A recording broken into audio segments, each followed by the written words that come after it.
and everything else that the UFC stands for just goes out the window, man. I mean, really, you have rankings for a reason. You have an interim belt for a reason. That's so you can unify the thing. Now, if you mix up a top, I mean, the guy's, what, a top 10?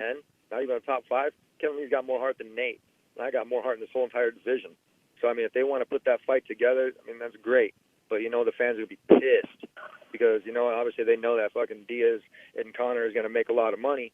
But the real righteous thing to do is to make sure that the belts become unified. That's what really needs to happen.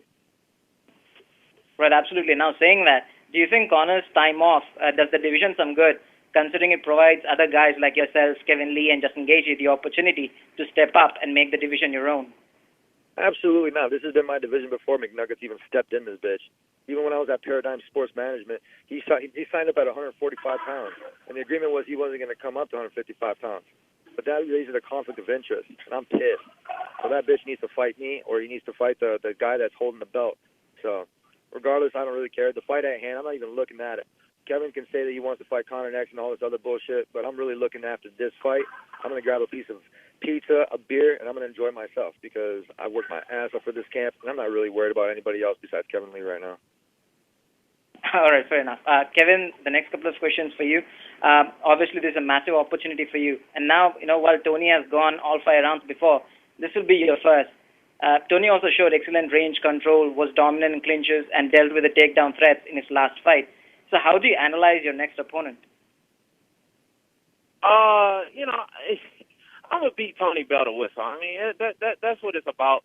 You know, Tony, he had his, I mean, the man already over the hill. He's 33. You know, he's talking about what he's going to do in the next 12 months. I mean, it's going to be whatever. After this fight, they'll really don't know my name. I mean, I said it. People are shocked. People are, you know, confused as to why I'm getting the shot, or why I'm doing this, why I'm doing that. I said it months ago, and I'm saying it again.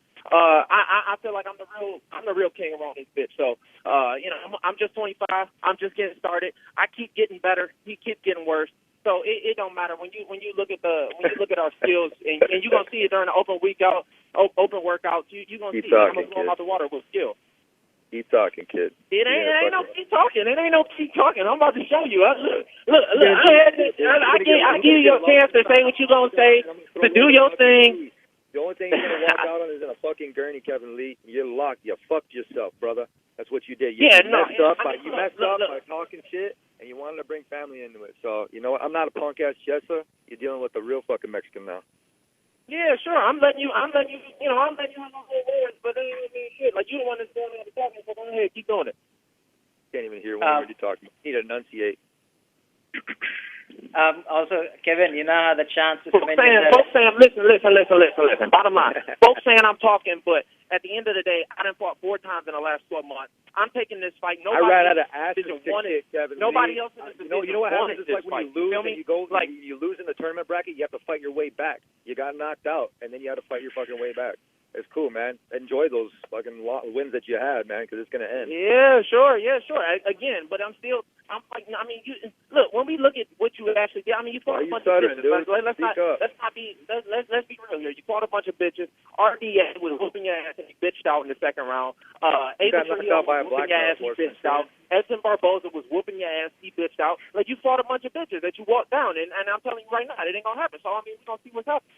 You can be my next bitch. You wore the last outfit in the last bitch before, too. All right, let's do it. You fighting dudes that's already been, you know, you fought RDA, who was already coming up and knocked down. You see, he was off the juice. You know, he wasn't really feeling himself like that, and he bitched out. Oh, so, speaking of juice, are you off the juice? Are you off the juice? We're going to see. Hormone fucking bumps? Yeah, sure. Yeah, no comment, huh? Fake. Kevin, just completing my question, you have the chance to cement yourself as the top lightweight in the UFC now. You said what? You have the chance to cement yourself as the top lightweight in the UFC. You obviously understood the value in marketing yourself as well. So what are your thoughts on being able to talk to rise up the ranks along with the ability to fight inside the cage? Yeah, I mean, that's what it's been. It's been that way. Like I said, I've been doing my last couple fights, all title fights. You know, when you look at my opponents, you know, they ain't got a lot of fights in the UFC, but these some of the toughest dudes. Like, you look around and ask who want to fight the Russian kid, who want to fight Francisco Trinaldo. Nobody want to fight them dudes. I'm going down there, I'm taking the tough fights, and I'm preparing for them like they championship fights anyway.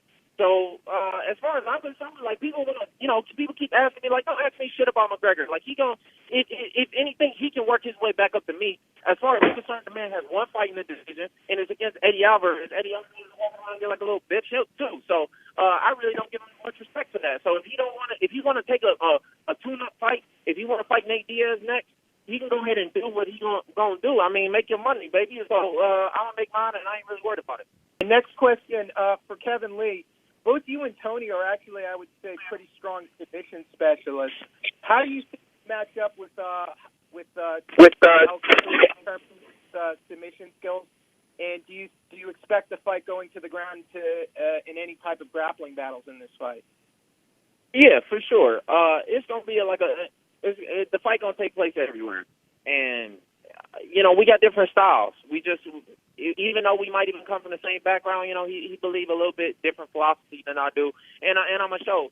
I think I'm the best grappler in MMA grappler that there is. I think I blend a lot of different styles together. He sticks with that 10 planet kind of weird old style. Like I don't really, I've done this style a lot. I got a lot of guys that emulate this style real well, and I'm gonna shut it down. So if you want to play that game, we can.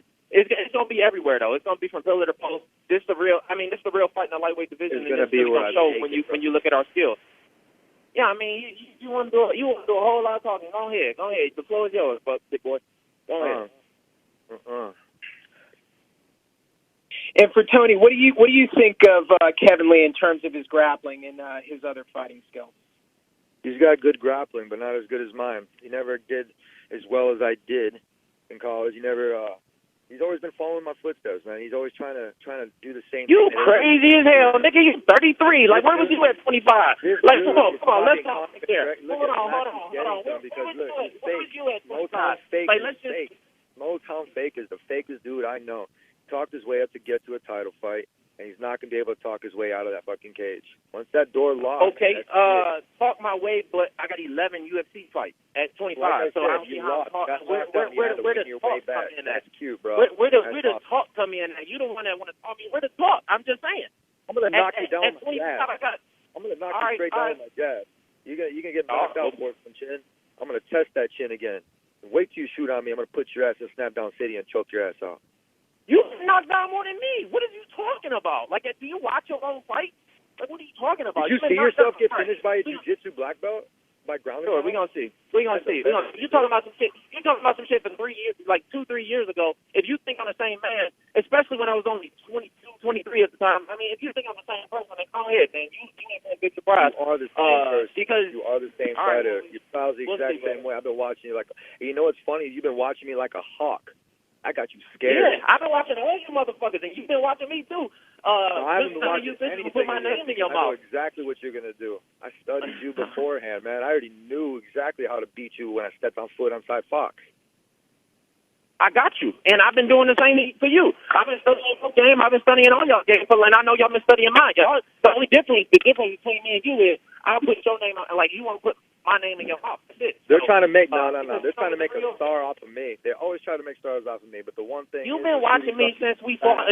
When we fought on San Diego, when we fought on the same card in San Diego, your mom you was watching me. You're writing checks. Your body can't cash. Your porcelain chin's gonna get tested again. And wait till I choke your ass out. You knew that we was fighting on August 1st, and you were still trying to call out Khabib even then.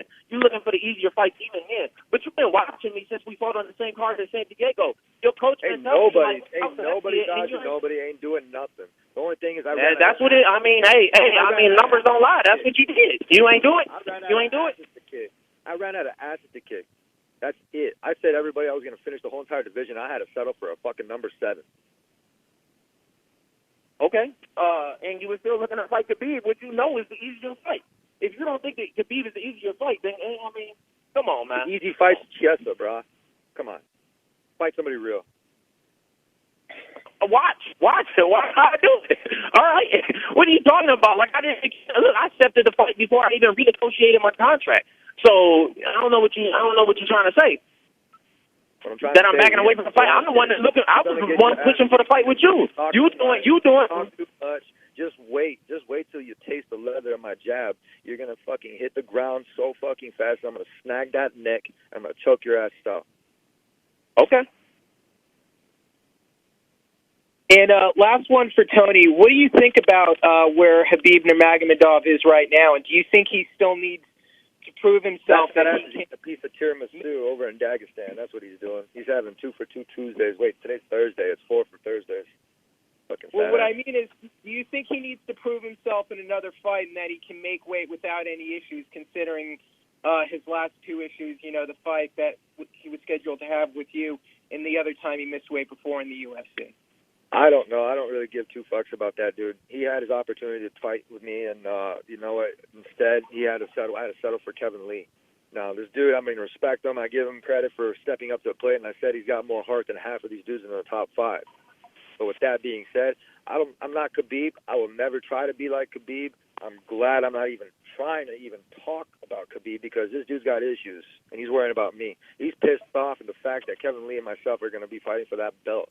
And he missed out on his opportunity. You can't be messing around like that. A fighter fights.